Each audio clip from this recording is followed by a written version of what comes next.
नमस्कार, आप देख रहे हैं जी राजस्थान न्यूज। आपके साथ मैं हूं पुरुषोत्तम वैष्णव। प्रधानमंत्री नरेंद्र मोदी ने डिजिटल इंडिया की नींव रख दी। इसके जरिए छोटे शहरों, गांवों, कस्बों, ढाणियों में ई क्रांति आएगी, क्योंकि डॉक्टर को दिखाने से लेकर स्कूल में हाजिरी तक, नौकरी के लिए आवेदन से लेकर किसी दस्तावेज पर आपके साइन तक, अब सब कुछ एक क्लिक से हो सकेगा। ऐप के जरिए सरकार आपसे सीधे जुड़ेगी। इस पूरी कवायद का सबसे बड़ा फायदा यह होगा कि दफ्तरों के चक्कर काटने से बचेंगे, पैसे की बचत होगी, करप्शन पे कंट्रोल लगेगा, आम आदमी की सरकार में पहुंच हो जाएगी। मगर सबसे बड़ा सवाल कि क्या इस डिजिटल क्रांति के लिए इंडिया तैयार है? क्या गांव में बुनियादी सुविधाओं को दिए बिना हम इस क्रांति की बात कर सकते हैं? जिस देश के अंदर लगभग 30% से अधिक इलाकों के अंदर लाइट नहीं हो, जिस देश के अंदर लिटरेसी 40% लोगों की नहीं हो, वहां इतनी बड़ी बातें करना कहीं दूर की कौड़ी तो नहीं। आज इन्हीं सारे मुद्दों के ऊपर हम व्यूज जानेंगे और व्यूज के लिए हमारे साथ खास मेहमानों का पैनल है। हम इन लोगों से चर्चा शुरू करें उससे पहले देखते हैं ये न्यूज।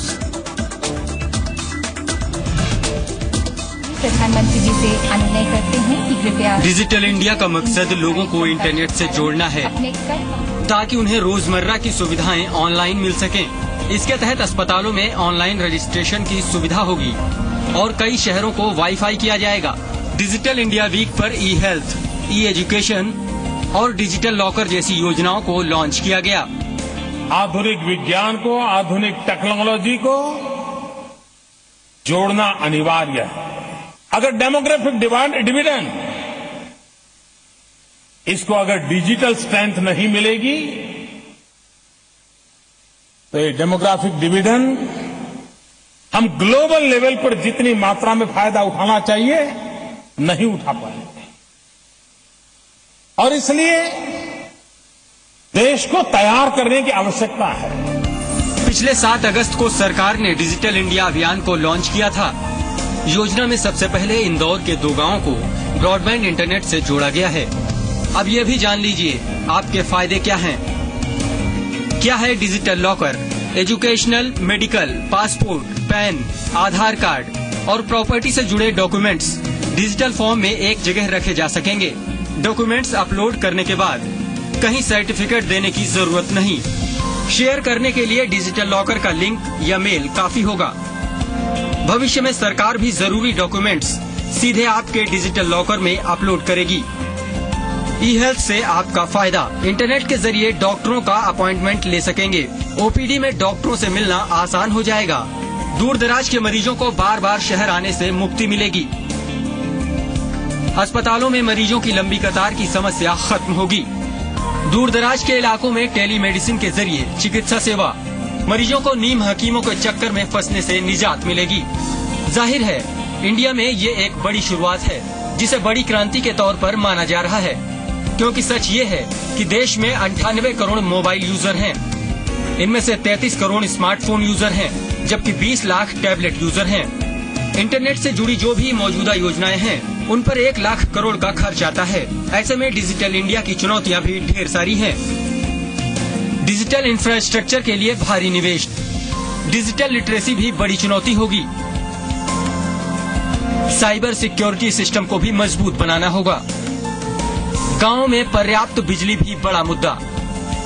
मार्च 2017 तक अतिरिक्त 5 लाख किलोमीटर ऑप्टिकल फाइबर की जरूरत।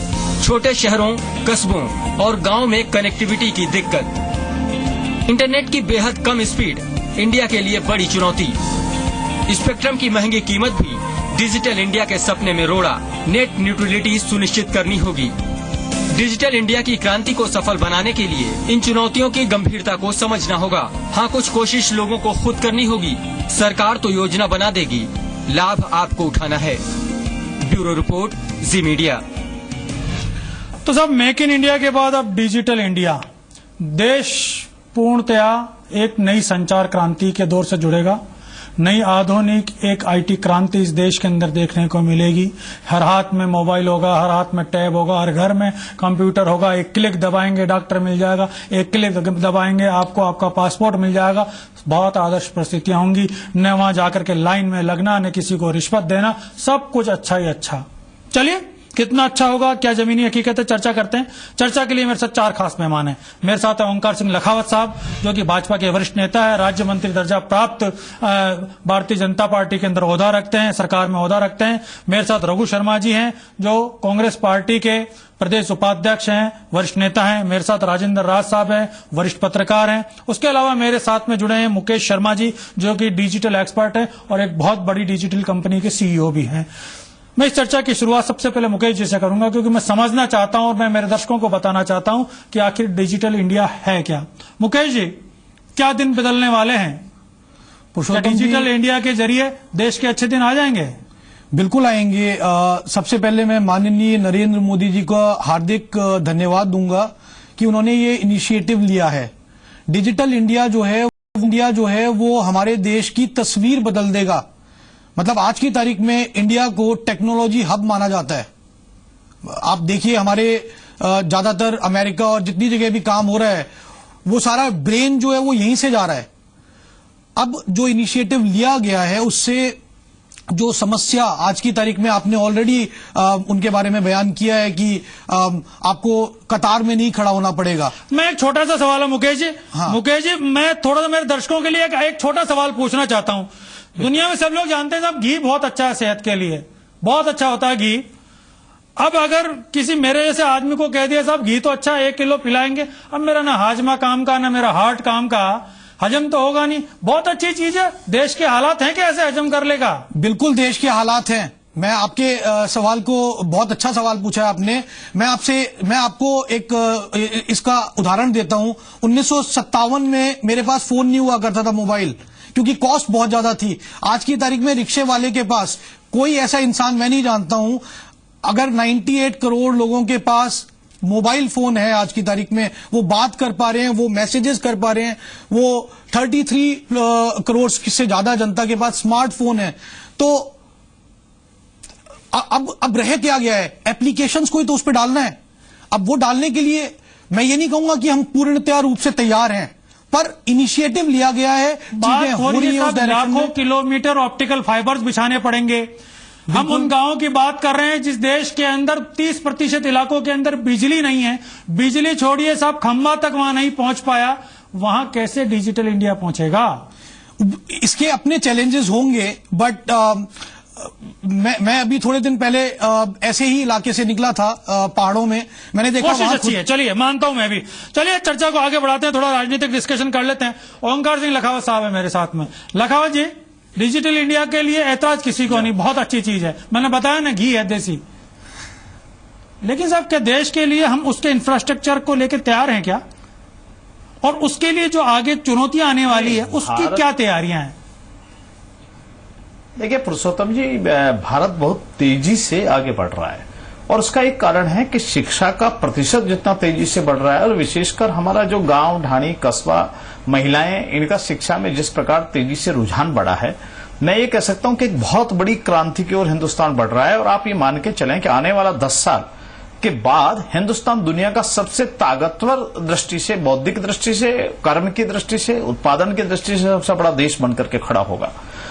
उस समय हमको ये, आज अगर हमारी ये तैयारी नहीं है कि हम डिजिटल इंडिया के द्वारा करें, तो फिर तब हमारा जो विकास जीवन के भिन्न भिन्न क्षेत्र के अंदर, हमारा जो उत्पादन है, हमारी शिक्षा है, हमारा व्यवसायीकरण जिस प्रकार से तेजी से, जिस प्रकार उसके अंदर इंडस्ट्री में जिस प्रकार का चाहिए, और मोटे रूप से जो होने वाला है वो ये है कि गांव ढाणी में बैठे हुए आप स्कूलिंग जिससे कहना चाहिए, उसमें भी एक बहुत बड़ा सहयोग इसके अंदर होने वाला है। मैं, आप ताजुब करोगे, मेरी पोती अभी अस्वस्थ थी तो उसने मुझसे मिठाई नहीं मांगी, उसने मुझे आइसक्रीम नहीं मांगी, उसने मुझे कह दिया कि मुझे आप एक टेबलेट ला करके दे दीजिए, ये जो आपका मोबाइल वाला जो होता है और जिस तरह का इलेक्ट्रॉनिक इक्विपमेंट है। तो ये जो नीड है, आज दूसरी क्लास की बच्ची कह रही मुझे टेबलेट ला करके दे दीजिए, वो भी जानती है कि इसका महत्व कितना हो सकता है, उसकी जानकारी कितनी है, जो क्लास में बैठ करके अध्यापक जितनी बात नहीं कर सकता होने का काम है। हमारे सवाल जो है मेरा, उससे कोई ऐतराज नहीं साहब, बिल्कुल है। दुनिया के साथ चलना तो आपको चलना पड़ेगा। मैं राजस्थान का उदाहरण बता दूं लखावत जी, मैं उसके बाद में रघु जी को और बाकी लोगों को जोड़ूंगा। राजस्थान में हमने कंप्यूटर शिक्षा लागू करी, लेकिन आप ही की सरकार का आंकड़ा कहता है 13,700 स्कूलों के अंदर लाइट नहीं है, कनेक्शन नहीं है, सरकारी स्कूलें हैं। तो ऐसी क्रांति के लिए पहले बेसिक पे काम कर लें, साथ में ये काम भी कर लें। नहीं, इसमें आप इसके साथ आपके आपका स्कूल आंकड़ा है, के टीचर वाली 18,000 से ज्यादा स्कूलों में मेरा ये लाइटें नहीं कहना है। है कि आज मोबाइल को पुरुषोत्तम जी ऑपरेट करते समय किसी शिक्षक की जरूरत नहीं, किसी तीसरी एजेंसी की आवश्यकता नहीं है। आज हमारे ग्राम पंचायत तक जो जोड़ने का काम प्रारंभ हुआ है, गांव के सब लोग उसके द्वारा जुड़ने वाले हैं। हमारे अपने जो मोबाइल है और पोर्टेबिलिटी है उसके द्वारा जुड़ने वाले हैं। और इसलिए मेरा ये कहना है कि यदि आज अगर आप इसको चालू, प्रधानमंत्री जी ने बहुत अच्छा काम शुरू किया, 10 साल बाद आपकी हालत स्वाभाविक है, ठीक है, बिल्कुल बिल्कुल बिल्कुल, शुरुआत अच्छी है। 10 साल बाद में जाकर के क्रांति आएगी, लेकिन आएगी। रघु जी, कांग्रेस पार्टी ने सवाल उठाए, क्या ऐतराज है? देखिए, बात यह है कि सपने दिखाना तो बहुत एक अलग बात है, और सपने दिखाने में हमारे प्रधानमंत्री जी माहिर है। ये चुनाव से पहले भी देश की जनता ने जो सपने उन्होंने दिखाए और उसके झांसे में वो लोग आए, और जब चुनाव जीतने के बाद अब 1.25 साल हो गया, 1 साल से ज्यादा हो गया। आज बताइए आप कि ये जो डिजिटल क्रांति है, ये जो इसकी शुरुआत कर रहे हैं, इस शुरुआत करने से पहले बेसिक इंफ्रास्ट्रक्चर पे जाना चाहिए था गवर्नमेंट को। बहुत अच्छी बात है, देश आगे बढ़ना चाहिए, हम भी इस बात के शुभ चिंतक हैं कि देश आगे बढ़े। लेकिन हजारों गांवों में, 4000 से ज्यादा गांव ऐसे आज भी राजस्थान में जब बिजली की कनेक्टिविटी नहीं। अच्छा होता प्रधानमंत्री जी पहले गांवों में बिजली पहुंचाते, 100% लिटरेसी की तरफ इस देश को ले जाते, लोग समझते जो डिजिटल इंडिया है उसका उपयोग आम आदमी तक कैसे पहुंचे, उस पर सरकार का ध्यान अगर पहले जाता और फिर योजना लॉन्च होती तो हम इसका स्वागत करते। लेकिन ऐसा लगता है पहले नारा दे दिया मेक इन इंडिया का, अब मेक इन इंडिया का नारा दिए हुए 6-8 महीने तो हो गए। आज मेक इन इंडिया का आउटकम क्या है ये देश की जनता को बताना चाहिए सरकार को। ये डिजिटल इंडिया लागू करने में देश के प्रत्येक गांव में विपक्ष के नाते आपके सवाल है और सवालों के जवाब देने होते हैं। मुझे ब्रेक पे जाना है रघु जी, उसके पहले एक बार राजेंद्र जी को जोड़ना चाहूंगा, मेरे पास केवल 30 सेकंड है। राजेंद्र जी, अगर एक पत्रकार की नजर से, एक निष्पक्ष नजर से बात करें तो क्या इसका विवेचन निकल करके आएगा? क्या कोशिश भी नहीं करनी चाहिए?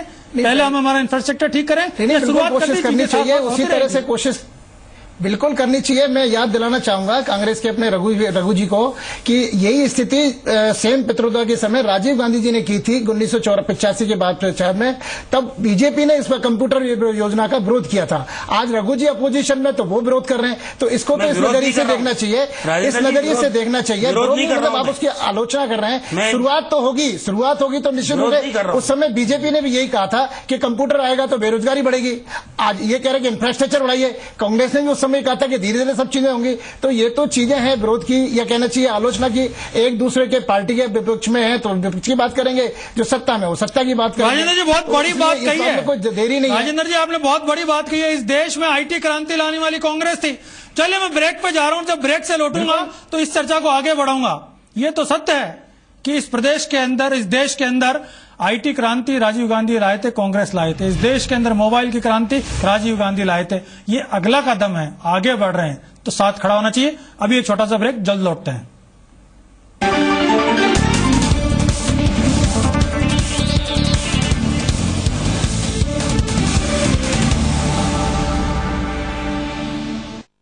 क्या होता है? खुशी, लक, प्यार है। लक जिंदगी है। लक्स कोसी, अपना लक पहन के चलो। आलू पूरी तू भी कभी हाथ लग सही से, मैं यहाँ टुकड़ों पे जी रही हूँ, बस यूं ही टुकड़ों पे जी रही हूँ। टुकड़ों पे जीना छोड़ो, ले आओ Saffola masala oats. Whole grain oats, high fibre, real vegetables और स्वादिष्ट मसालों का जबरदस्त टेस्ट। सफोला मसाला ओट्स, मजेदार खाओ जी भर के। संशोधित हाइब्रिड एरंडी, बीज तो लाना वेस्टर्न का। सबसे है ज्यादा ये बिकता, भाग्य जो बदले किसान का। वेस्टर्न 6, वेस्टर्न बीजे 66, वेस्टर्न 27 है नाम। ये अधिक मुनाफा और उपज, वो ये वेस्टर्न बीज तमाम। एक्सोटिक हाइब्रिड एरंडी बीज वेस्टर्न 6, वेस्टर्न विजय 66, वेस्टर्न 27। नवदीप घरेलू आटा चक्की, इसमें गेहूँ, चावल, रवा और हर तरह के मसाले पीसे जा सकते हैं। हर घर का स्वास्थ्य और तंदुरुस्ती, नवदीप घरेलू आटा चक्की। अवनी का रिसर्च गम गुवार, अवनी सूरज, बोइए और ज्यादा उपज पाइए। अवनी का डंका बाजे रे।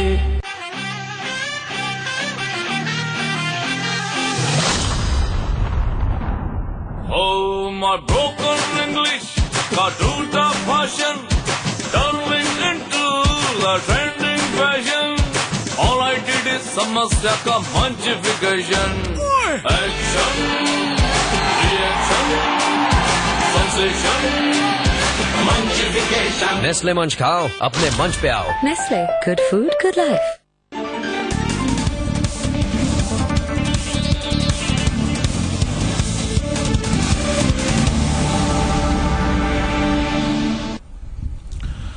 तो साहब, बड़ी बात है कि जिस क्रांति की शुरुआत कांग्रेस पार्टी ने की, और कांग्रेस पार्टी उस बात का क्रेडिट भी लेती है कि इस देश के अंदर सूचना क्रांति हम लाए, कंप्यूटर का युग हम लाए, इस देश को मोबाइल और दूरसंचार क्रांति के माध्यम से हमने देश को जोड़ने का काम किया। अगर उसका अगला कदम जो कि डिजिटलाइजेशन है, अगर उसकी ओर सरकार जा रही है तो कांग्रेस पार्टी को साथ खड़ा होना चाहिए। चलिए रघु जी से चर्चा करते हैं। रघु जी, दम भरते हो आप लोग, हर नारा, हर पार्टी के कार्यक्रम, हर जनसभा में कहते हो कि इस देश के अंदर दूरसंचार क्रांति हम लाए, तो ये तो दूरसंचार क्रांति को आगे बढ़ाने का ही तो काम कर रही है साहब भारतीय जनता पार्टी। यही तो कह रहे हैं कि हम उसको अगले कदम की ओर लेके जा रहे हैं। आईटी के बाद में डिजिटल ही आता है। जी, ये साथ खड़े होइए ना पुरुषोत्तम जी, ये सच्चाई है। पुरुषोत्तम जी, हम इसका विरोध नहीं कर रहे हैं। पहली बात तो ये सच्चाई है कि देश के अंदर ये क्रांति, संचार क्रांति लाने का श्रेय कांग्रेस पार्टी को ही जाता है। हमारा जो सब बात है बेसिक, कि एक तो पॉपुलर स्लोगन है और एक तैयारी के साथ उस योजना को लॉन्च किया जाना है। आज जिस चीज की शुरुआत प्रधानमंत्री जी ने की, कितना ऑप्टिकल फाइबर लगेगा, कितने लाख किलोमीटर लगेगा, कितना पैसा उसमें आए, खर्चा होगा, कब तक वो लग जाएगा, तब तक अगले चुनाव आ जाए, ये पॉपुलर स्लोगन के रूप में योजनाओं की लॉन्चिंग नहीं होनी चाहिए, मेरा ये कहना है। अगर हिंदुस्तान आगे बढ़ता है, आज दुनिया आगे बढ़ी है, हम भी चाहते हैं कि ग्लोबल जो कंपटीशन है उसमें हमारा देश संचार क्रांति में लगातार आगे बढ़े, और ये संभावनाएं आगे भी है। लेकिन सवाल ये है कि जिस तरह से मेक इन इंडिया एक फ्लॉप शो साबित हुआ, उसी तरह से ये डिजिटल इंडिया भी फ्लॉप शो ही साबित होने की तरफ तो हम नहीं बढ़ रहे हैं कहीं। हम उस पूरी तैयारी के साथ इसको जवाब लेते हैं लखावत जी से। लखावत जी, देखिए पुरुषोत्तम जी, रघु जी का एक आशंका जो है वो आशंका और कारण से है। इनकी आशंका यह है कि अभी तो डॉक्टर से बात हो जाएगी, अभी टिकट खरीद लेंगे, अभी स्कूल से बात हो जाएगी, आप अपने बड़े शहरों के अंदर संपर्क हो जाए। इनका खतरा यह है कि कल मान लो डिजिटल इंडिया के बाद अगर डिजिटल तरीके से कहीं वोट डालने जनता ने शुरू कर दिया तो आने वाले 100 साल तक कांग्रेस का आता पता ही नहीं मिलेगा, बिल्कुल ढूंढने से नहीं मिलेगी। ये गलत सुन लो, आप बोलते ना उत्तर आवे जब। दूसरी बात मैं एक बात कहना चाहता हूं कि इन्होंने नायला के अंदर ला करके उस महिला से डेयरी का काम बिल क्विंटल के द्वारा कराया, हमने तो विरोध नहीं किया। इन्होंने कानपुरा में टेलीफोन से बात कराई, तब हम तो विरोध नहीं किया। मैं आप ही की चैनल पे आके मैंने कहा कि बहुत अच्छा काम हुआ। मेरा ये कहना है कि ये इतना बड़ा काम है कि देश का काम है, ये पार्टी का काम नहीं है। ये बात ठीक है कि नरेंद्र मोदी जी प्राइम मिनिस्टर है, पर ये दुनिया के लिए, ये भारतीय उपमहाद्वीप के लिए ही नहीं बल्कि दुनिया के विकास के नाते एक बहुत बड़ा काम है। हिंदुस्तान के बाजार के लिए बड़ा काम है, यहाँ की अर्थव्यवस्था के लिए बड़ा काम है, या शिक्षा के लिए बहुत बड़ा काम है, या कम्युनिकेशन के लिए एक बड़ा काम। लखावत जी, मुकेश जी को वापस जोड़ते हैं डिबेट में कि इस मुकेश जी से थोड़ा जो आशंकाएं, उन आशंकाओं का जवाब एक बार लखावत जी, एक बार मुकेश जी से इन आशंकाओं का जवाब, आखिर क्या चुनौतियां, एक बार वो समझते हैं, फिर मैं वापस आप तक आऊंगा। मुकेश जी, आखिर चुनौतियां जो बताई जा रही है वास्तव में बहुत बड़ी चुनौतियां हैं क्या, और कब तक इन चुनौतियों से हम ऊपर आ जाएंगे? देखिए, चुनौतियां जो हैं वो रहेंगी। चुनौतियां जो, जैसे आपने बताया कि भाई लाइट ही नहीं है देश में 30% लोगों के पास, तो वो उसका काम जो है गवर्नमेंट स्टेट लेवल पे भी कर रही है, नेशनल लेवल पे भी कर रही है। वो इतने सालों में नहीं हो पाई, लेकिन डिजिटल रिवॉल्यूशन जो है वो तो ऑलरेडी हो चुकी है, दैट इज हैपनिंग। इंडिया ने जो माननीय नरेंद्र मोदी जी ने जो स्टेप लिया है, वो जो आपके आईटी के लोग हैं उनका सपोर्ट करते हुए उन्होंने ये खुद महसूस भी किया है, क्योंकि वो खुद भी ट्विटर और सारी चीजों पे ऑनलाइन रहते हैं ज्यादातर। तो इससे जो फायदा होने वाला है वो पूरे देश की जनता को होगा। उसमें ये नहीं है कि कांग्रेस को होगा या बीजेपी को होगा। मैं एक आम नागरिक हूं और मैं एक कंपनी चलाता हूं, लेकिन मुझे ये लगता है कि जो स्टेप आज लिए जा रहे हैं वो आने वाले समय में सारे लोग, ये सब पार्टी के लोग उसकी चर्चा करेंगे, उससे फायदा होने वाला है हम सबको। आज की तारीख में अगर हम सोचें, वो रेल की टिकट, वही बात है, सब देश के अंदर शुरुआती तौर पर कंप्यूटर क्रांति का विरोध हुआ, लेकिन आज संपूर्ण देश एकजुट होकर के उस क्रांति के फायदों को उठा रहा है, उन फायदों का स्वागत कर रहा है। राजेंद्र जी, ये जो शुरुआत है वास्तव में देखा जाए तो मैं अगर उसको ट्रांसपेरेंसी की अगर मैं बात करूं, अगर मैं कहूं देश से भ्रष्टाचार को मिटाने की अगर मैं बात करूं, मैं इसमें आम आदमी तक सरकार को पहुंचने की बात कहूं, या सरकार आम आदमी के सरकार तक और सरकार के आम आदमी तक जो एक संवाद की स्थिति उसकी बात कहूं, तो सब में ये चीजें क्रांतिकारी परिवर्तन लेकर के आएगी। बिल्कुल नहीं, निश्चित रूप से इससे बहुत बड़ा लाभ होगा, क्योंकि अभी जैसे सोचा जा रहा है ना कि आधार कार्ड को भी डिजिटल से जोड़ देंगे तो फिर बैंक अकाउंट भी आपका जुड़ जाएगा, पैन अकाउंट भी जुड़ जाएगा, आपकी प्रॉपर्टी भी जुड़ जाएगी, आपका हर ट्रांजैक्शन जो है एक तरह से पारदर्शिता में आ जाएगा। तो ये तो निश्चित रूप से लाभ तो मिलेगा ही, लेकिन चुनौतियां बहुत हैं। जो अभी आप चर्चा कर रहे थे, चुनौतियां बहुत हैं। चुनौती, सबसे बड़ी चुनौती तो ये है कि जो भी साइबर है IT इंटरनेट के, वो सब अमेरिका में, आयरलैंड में, सिंगापुर में है। तो हमारी सुरक्षा पर सबसे बड़ा खतरा है, मतलब प्रश्न चिन्ह लगा हुआ है। इस चुनौती है सबसे बड़ी। दूसरी चुनौती है कि जितनी भी कंपनियां उन सबका बाहर विदेश में पैसा जा रहा है, ई-कॉमर्स के माध्यम से कहो या किसी भी तरह से। तो ये चुनौती है कि टैक्स की चोरी हो रही है, इनकम टैक्स की चोरी हो रही है, सर्विस टैक्स की चोरी हो रही है। ये चुनौतियां हैं। सूचना तंत्र का जो डाटा है हमारा, वो विदेशों के हवाले है।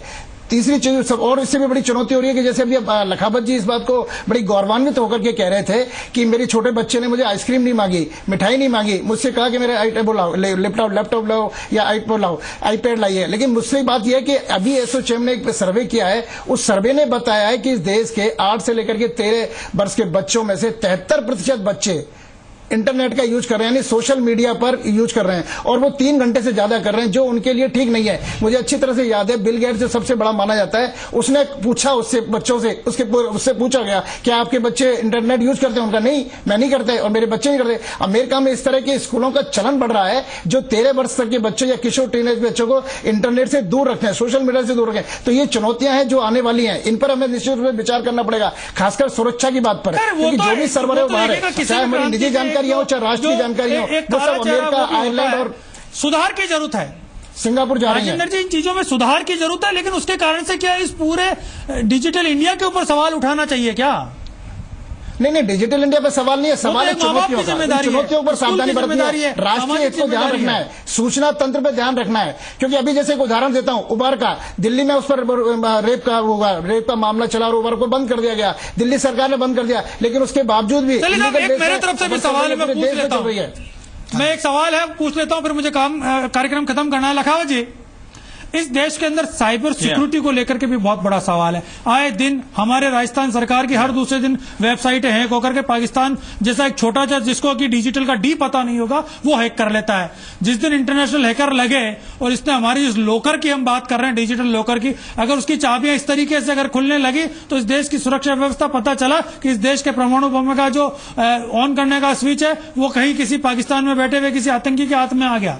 उसके लिए भी आप लोग तैयार हैं या नहीं? क्योंकि राजस्थान सरकार तो नहीं, हमारे यहाँ तो आए दिन हमारी वेबसाइट हैक हो जाती है, कभी पाकिस्तान कर लेता है, कभी बांग्लादेश कर लेता है।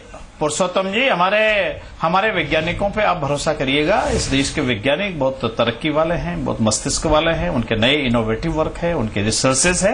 हम इस डर और भय से कि हवाई जहाज से दुर्घटना हो जाएगी, हवाई जहाज से यात्रा बंद नहीं होती।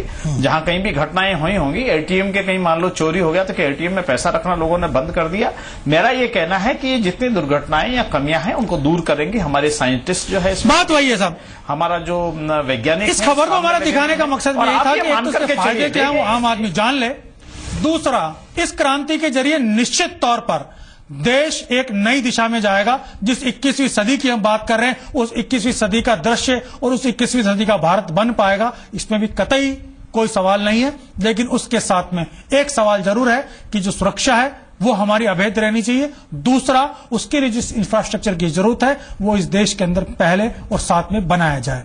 आप सब लोग हमारे साथ इस कार्यक्रम में शामिल हुए, उसके लिए आपका बहुत बहुत धन्यवाद। दर्शकों, आपका भी बहुत बहुत धन्यवाद। आप लोग देखते रहिए जी राजस्थान न्यूज।